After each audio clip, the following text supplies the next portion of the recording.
Göcsörtös is, öreg is, késszáradt itt-ott, de legalább védelmet ad majd a madaraknak, és még mindig hajt. Első látásra ezt mondaná mindenki, aki közelebbről megnézi egyik-másik pozsonyi úti fát. A vizsgálatok azonban más képet mutatnak. Újlipótváros egyik legismertebb fasorának megóvását és megújítását alapos vizsgálatok előzik meg. A gyökérzetfeltárási munkák január 13-án kezdődtek, majd február 18-án alpin technikával ellenőrizték a szakemberek a fákat. Azt kutatták, hogy milyen betegségek, rendellenességek észlelhetők a koronában, amelyek az eddigi vizsgálatokkal nem voltak beazonosíthatóak. Mostanára eljutottak a részleges tudományos vizsgálódás révén odáig, hogy kijelölték a kivágandó fákat. A Szent István park előtti fák egyike is a kijelöltek között van. Mutatjuk miért.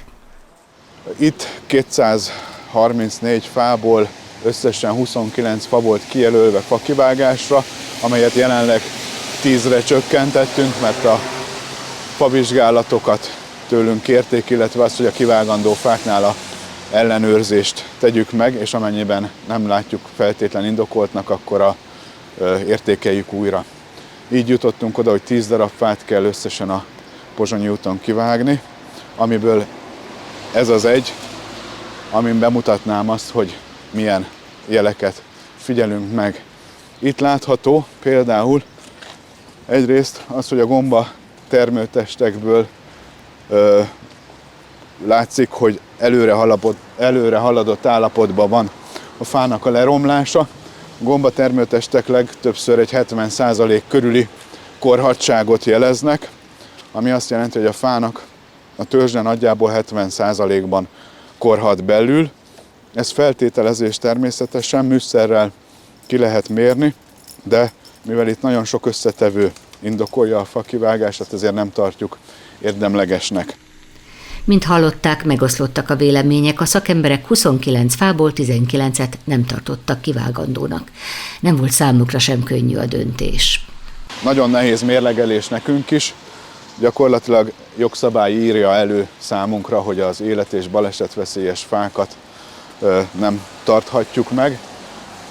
Itt a nagyon nagy anyagi kár lehetősége, vagy ha az élet- és balesetveszély felmerül, ezt írja elő a korábbi 346/2008-as kormányrendelet, amely jelenleg a 282/2014-es kormányrendeletre változott. Itt ki kell javítanom a szakértőt. A kormányrendelet száma helyesen 282/2024, hiszen az tavaly szeptember 30-án lépett érvénybe. A települési zöld infrastruktúráról, a zöld felületi tanúsítványról és a zöld védjegyről szóló jogszabály 3. fejezete 12. pontjának 21. paragrafusa rendelkezik a közhasználatú területen lévő fás, szárú növények kivágásának és pótlásának lehetőségeiről. Följebb nézünk a fán, akkor látjuk azt, hogy itt egy nektriás, kéregelhalás kezdetét látjuk, mögötte a beszáradt, de kéreggel már nem rendelkező részek vannak. Fölül egy odút láthatunk, ami szintén a bélkorhadtságra utal, illetve hogy ahogy megvastagodott rendesen a törzs, azt azért teszi, mert kompenzálja azt, hogy milyen szinten korhat belül. Illetve, hogyha följebb megyünk, akkor látjuk, hogy egy korábbi visszatörés eredménye lehetett az, hogy a korona újrahajtott, másodlagos hajtásokból erősödött meg, tehát ez nem az eredeti lombkoronája a fának, ezáltal sokkal törékenyebb, mint az eredeti lombkoronával rendelkező fák. Az egyik jelentős vázágon látszik a visszaszakadás, ami azt jelenti, hogy kompenzálni tudnánk, újra a korona egyensúlyt tudnánk teremteni, akkor, hogyha egyébként a törzse és a továbbiak rendben lennének. Február 26-át írtunk a forgatás idején. Esett az eső, és a madarak csivitelése jelezte, hogy közeleg a tavasz. A kivágásra kijelölt fán egy fészket is láttunk. A fák nagyon sok élőlénynek helyet adnak, ezért a biotópként való benntartásuk parkokban akár meg is valósulhatna, ott, ahol az emberekre nem veszélyes. Gondolok itt a különböző madarakra, rovarokra és egyéb élőlényekre.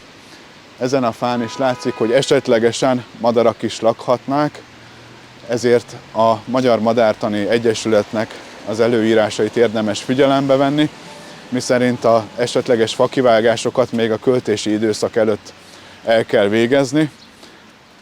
A költési időszak minden madárfajnál kicsit másképp alakult, de ökölszabályként mondhatjuk, hogy március 15 előtt elvégzett fakivágások esetében ez nem fog sérülni. A szakemberek hangsúlyozzák, a Pozsonyi úti fasor rekonstrukciós program célja nem csak a fák, hanem az arra járók, az ott élők védelme is. Az önkormányzat biztonságossá kívánja tenni a Pozsonyi úti fasor állományát olyan módon, hogy a lehető legkevesebb egyidejű beavatkozással óvhassák meg a fasor egységét és szépségét.